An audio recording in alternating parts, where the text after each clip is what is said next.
พรพระอ้อไม่ออกวันนี้ก็ได้เดินขึ้นมาฮอดใจกลางของภูเขาควายแล้วเนาะได้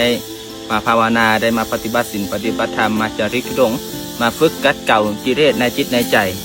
ดังนั้นพระอาจารย์เอาบุญเอากุศลมาฝากเด้อพระอ้อไม่ออกที่ได้เห็นคลิปนี้แล้วจงอนุโมทนาขอให้เป็นบุญเป็นกุศลมาปกปักรักษาคุ้มครอง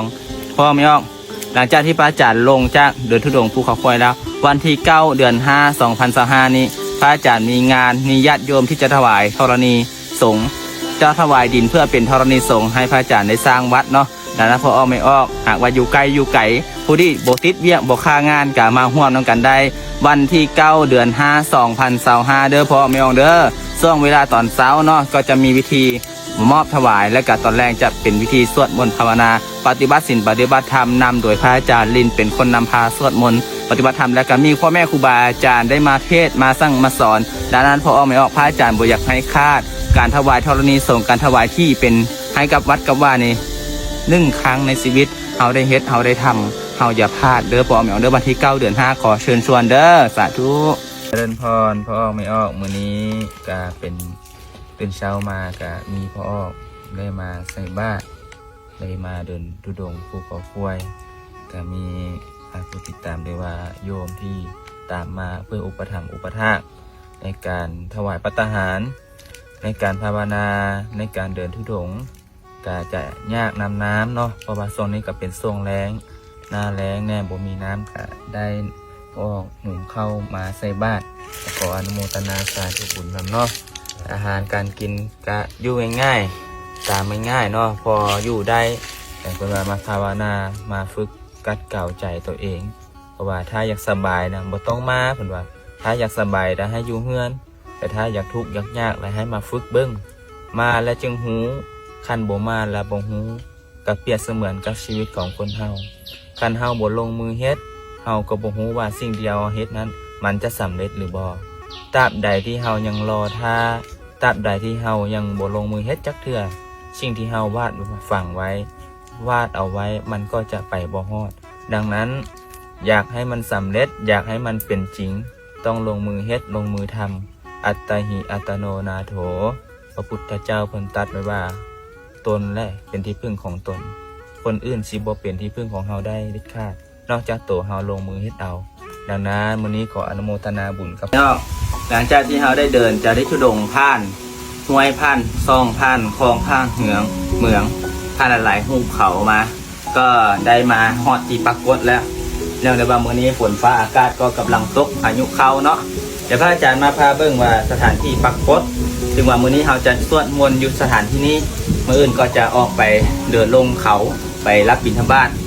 กับชาวบ้านดังนั้นพระอาจารย์จึงเอาบุญเอากุศลมาฝากเด้อพ่อแม่เด้ออาจารย์ลงไปลบฝนกันเด้อฝนมาแล้วไป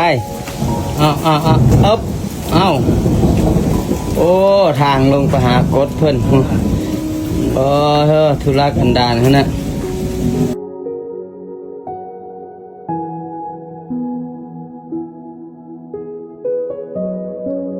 ให้เดินขึ้นเดินลงเป็นเนินสันอยู่หน้าผาเพราะอย่างอยากเพื่อนึ่งเฮาฝึกสติของเฮาพอออกไม่ออกเพื่ออย่างเป็นการที่สวดไปพร้อมฝึกสติไปพร้อมให้ระลึกอยู่ตลอดเวลาให้เปรียบเทียบเสมือนชีวิตของคนเฮาเด้อเวลาขึ้นเวลาลงเวลาขึ้นก็อย่าหลงเวลาลงก็อย่าท้อเปรียบเสมือนที่พระอาจารย์พาเดินขึ้นเขาลงเขาขึ้นเขาลงเขาเวลาขึ้นเฮาก็ต้องใช้ความอดทนเวลาลงเฮาก็ต้องใช้สติในการระมัดระวังชีวิตของคนเฮาก็บ่แตกต่างอย่างจากการภาวนาหากเฮาเอาหลักสูตรของการภาวนาไปนำใช้เฮามีสติมีสมาธิในทุกปัดก้าวที่เฮาเดินที่เฮาทำที่เฮาลงมือทุกอย่างที่เฮาเฮ็ดธุรกิจการงานอันใดก็ตามสมาธิปัญญาก็จะเกิดดังนั้นการที่เฮามีสมาธิมีสติอยู่กับตัวเพราะว่าเฮาจะเดินแต่ละก้าวเฮาย่อมรู้เฮาเดินแต่ละก้าวเฮาย่อมเห็นว่าสิ่งที่มันจะเกิดขึ้นมันเป็นแนวใดก็หาของตัวนั้นโยมเดินจงกรมภาวนาเดินเขาอยู่หน้าผาเพื่ออย่างให้เป็นสมาธิเพื่อให้จิตใจของเฮานั้นสงบเกิดบุญเกิดกุศลมันจึงได้นำไปใช้ในชีวิตจริงดังนั้นพระอาจารย์จึงเอาบุญเอากุศลมาฝากพอออกไม่ออกเด้อ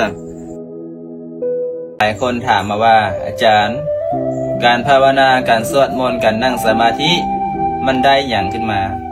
อาจารย์ตอบเลยว่าให้ลองเฮ็ดเบิ่ง เจ้าสิฮู้ด้วยตนเองปัจจตัง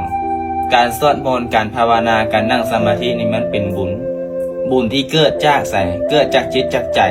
เกิดจากความสงบพระพุทธเจ้าเพิ่นตรัสไว้ว่านัตถิสันติปรังสุขังสุขอื่นใดเล่าจะเท่าความสงบนั้นบ่มีดังนั้นถ้าเราได้ภาวนาเราได้รักษาศีลสวดมนต์มันเฮ็ดให้จิตใจของเรานั้นเป็นอันหนึ่งอันเดียวเป็นจิตที่มันเป็นสงบความสงบเกิดขึ้นจากใจจากจิตเมื่อเกิดความสงบแล้วใจมันก็เย็น